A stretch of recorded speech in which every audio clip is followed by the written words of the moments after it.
Good morning and welcome to the third lesson on the Romantic Age. We have already seen the Romantic poets, the older generation and the younger ones.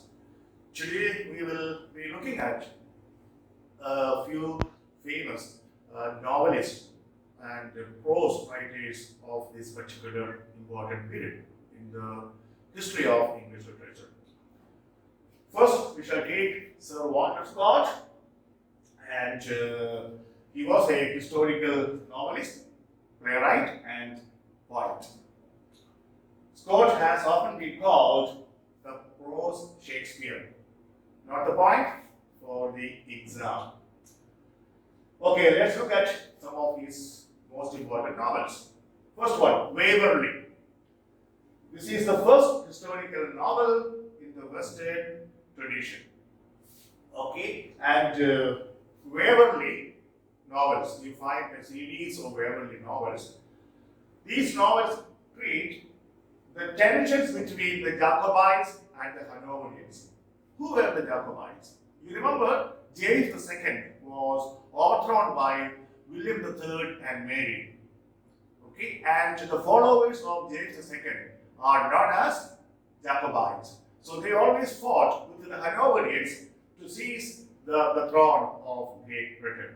So most of these Waverley novels deal with this tension between the Jacobites and the Hanoverians.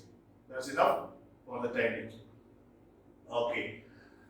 The first Waverley novel depicts the travels and role of the English soldier Edward Waverley during the Jacobite uprising in 1745. Now, Scott's later works, a series of more than 24 historical novels addressing similar historical themes, became known as the Waverley novels. Remember, this is important for the examination. So, who is associated with Waverley novels? Walter Scott. Rob Roy is another historical novel in the Waverley series of novels. Okay, this novel is based on on a real incident, historical incident associated with Robert Roy MacGregor, who was an outlaw, a bandit, and often compared to Robin Hood. Rob Roy. The Heart of Midlothian, published in 4 volumes, as you can see, is the 7th of Scott's Waverley novels.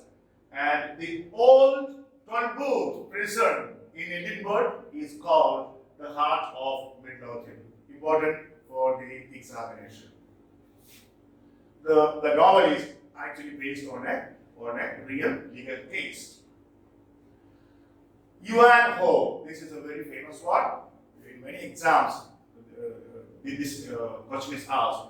It is another historical novel which symbolically expresses the struggle, the conflict between England and France. Okay, you can read the novel if you want. Other notable works of Waverley series are Guy Mannerin's Kenilworth, Quentin Durward, and Red Gauntlet. These are all the novels of Scott. You can just, if you are interested, go and find out more details. Now, Kenilworth, if you want, is there? Yeah, Kenilworth is set in Elizabethan England, and the plot actually relates the disaster that follows the attempt of the Earl of Leicester, who was a favorite of Queen Elizabeth I, to avoid Queen's displeasure at his marriage. He tried to do something to avoid the displeasure of Queen Elizabeth at his marriage. So the story constitutes those incidents. Then Quentin Durward, this is concerned with a Scottish archer who was in the service of the French king Louis XI, who lived between 1423 and 83. That's not very important. Red Gauntlet. This is the most autobiographical of Scott's novels.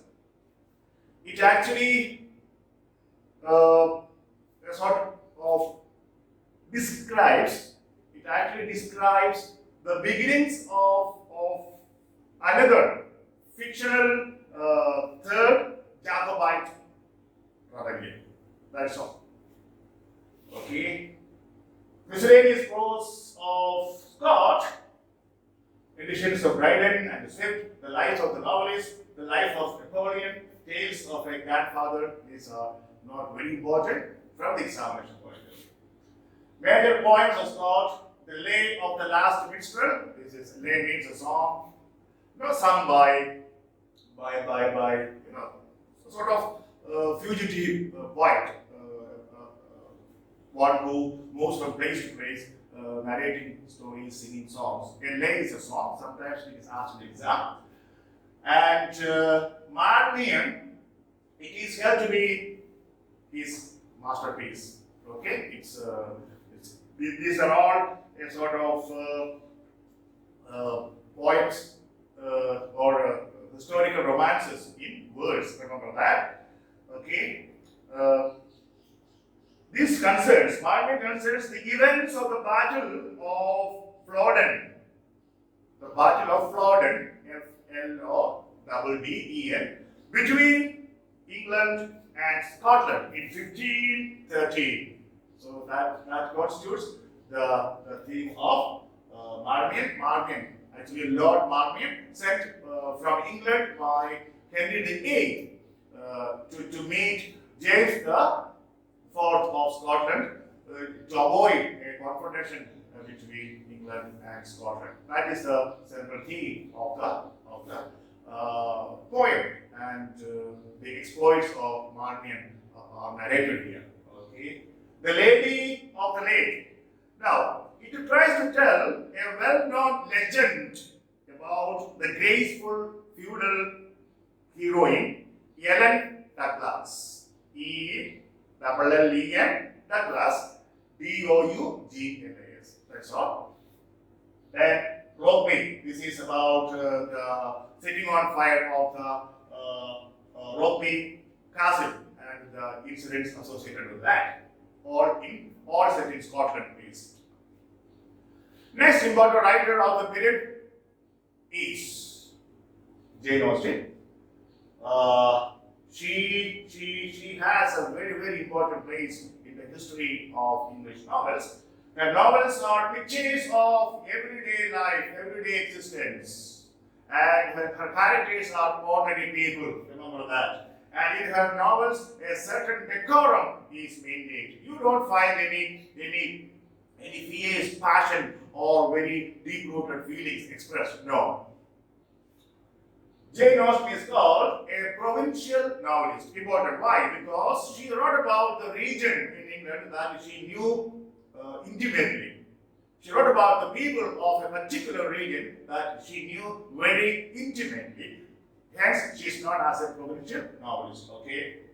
As I have already said, her characters are very ordinary and her novels are marked by irony, wit, and satire. Very important. Irony, wit, and satire. Pride and Prejudice, another name, first impressions, important for the exam. The main theme of this novel is the pride and prejudice of Darcy and Elizabeth Bennet. And at the end of the novel, they both get to know each other better and they are able to get rid of their pride and prejudice that they nurtured for each other. Okay? That's a very important novel, and this is considered to be her masterpiece. Remember that. I think most of you know. Elizabeth Bennet is one of the greatest women characters created in English fiction. Okay. Sense and Sensibility again tries to show how dangerous excessive sensibility can be to people. Now here we have two sisters, Eleanor and Marianne, and the first one is symbolical of, or the first one personifies or represents what is known as sense, whereas the second one represents sensibility. And the first one who represents sense is successful, and the latter is unsuccessful. Okay. Northanger Abbey, it is a burlesque of the Radcliffean horror novel, Gothic novel. It's a burlesque, making a sort of fun of. As its theme, the novel states clearly, the loyalty is the surest sign of true love. That is the central theme. Loyalty is the clear or sign of true love. Now, here you must understand, Jane Austen's purpose is a satirical attack on the commercial aspects of marriage. Those days, marriages were conducted, or marriages were arranged, or even proposed just for the sake of money, commercial benefits, okay, for the inheritance of the property of the partner. And this attitude of the period, attitude of the people of the period, is satirized in this novel. It is the story of the initiation into life of its knife, makes very simple, valuable, sweetly appealing heroine, Catherine Morlack. Remember, the character Catherine Morlack is from Northanger Abbey. Don't forget, important for the exam. Now, Jane Austen began another novel, The Watsons, but she abandoned it. So, question can be asked: the novel abandoned by Jane Austen, The Watsons. Mansfield Park. Here, the important character that's important for the exam is Fanny Price, okay, and her adventures and her final happy union with Edmund Bertram, okay, and lives happily at Mansfield Park. You know, there is no substitute for this kind of briefest summaries being given. You need to read the novels if you want to enjoy them, or at least the summary, okay, detailed summary of each novel. But this Fanny Price is an important character in this novel. Emma is another one important novel dedicated to King George IV. That is for the exam. Okay. This is perhaps of all the novels most comic. And here, Emma Woodhouse. From the name Emma, you would understand the central character is Emma Woodhouse. That's her full name. Okay, George Knightley is another character, important character in this novel. Remember his name. Okay. Persuasion, the last novel of Jane Austen, the last finished novel of Jane Austen is quite widely acclaimed novel. It is a story of a second chance. You and I, if you get a second chance, we all commit mistakes, we all do wrong things sometimes. And then sometimes we don't get a second chance to correct ourselves. So this is all about getting a second chance to correct oneself. Okay. On a deeper level, it examines human foibles and societal flaws. Good. Main character is Anne Elliot. Is perhaps the most important character in this novel. Remember her name, then Captain Frederick Wentworth, Lady Russell, and Sir Walter Elliot. Important. Sir Walter Elliot and Anne Elliot. You must not forget the names. San Mitchell. It is the last unfinished novel. Remember that. Persuasion is the finished one. This is the last unfinished one. Sir Walter Scott called Jane Austen as a masterful exponent of the modern novel. Exponent of the modern novel in the new realist tradition. The day-to-day events and incidents in the lives of common, ordinary people are presented in her novels. So there is a greater amount of realism in her novels, which of course is an important characteristic of modern novels. Minor novelists of the period, very fast. This is Maria Edgeworth. I have given her most famous works. You can just have a look. And John Galt, okay, the best of his novels is The Annals of the Parish. Then William Harrison, Ainsworth, okay. Rookwood is considered to be the best. George P.R. James, Richelieu, A Tale of France. Charles Livard, his first novel, The Confessions of Harry Lorrecourt, is the best of all novels he wrote. Just these are not very important, please. But while discussing a particular age, I should do justice to my profession and to my students by at least presenting before you the important writers and their works. Though they are minor writers, they were also quite celebrated during their time. Thomas Love Peacock, very important one. His fame rests on his novels, and of all his novels, perhaps Northanger Abbey is best known. It's a novella, rather. Okay. What happens here? This is a kind of satire.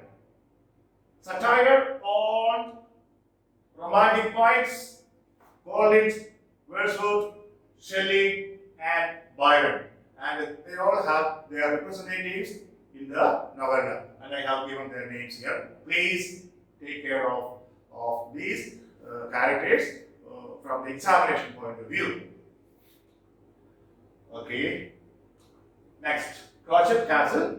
Here again, Peacock assembles a group of eccentric people, and through their conversations and discussions, he tries to attack or the attitudes of people hailing from different strata of society of that time.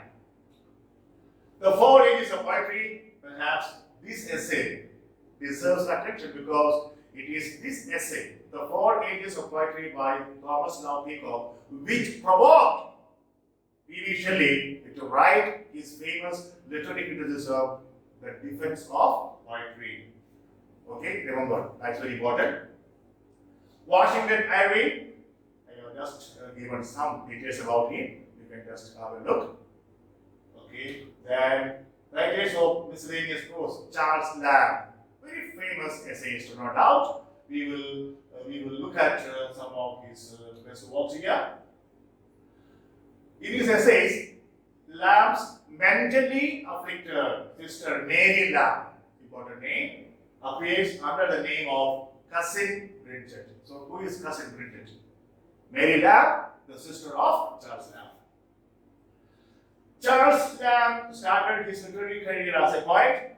The two well-known poems are The Old Familiar Faces and To Hester. Just remember his two famous poems. Tales from Shakespeare. Here, Charles Lamb and Mary Lamb together decided to retell the stories of, from Shakespeare's plays, and Charles Lamb would retell the tragedies, whereas Mary Lamb would retell the comedies. Important for the exam. So they sometimes ask, who retells the comedies of Shakespeare? Okay, in the agreement, in these tales from Shakespeare, written by Charles Lamb and Mary Lamb. Remember, Charles Lamb retelling tragedies, Mary Lamb retelling comedies in tales from Shakespeare. Important. The best of Lamb's critical work is found in his Specimens of English Dramatic Poets who lived about the time of Shakespeare.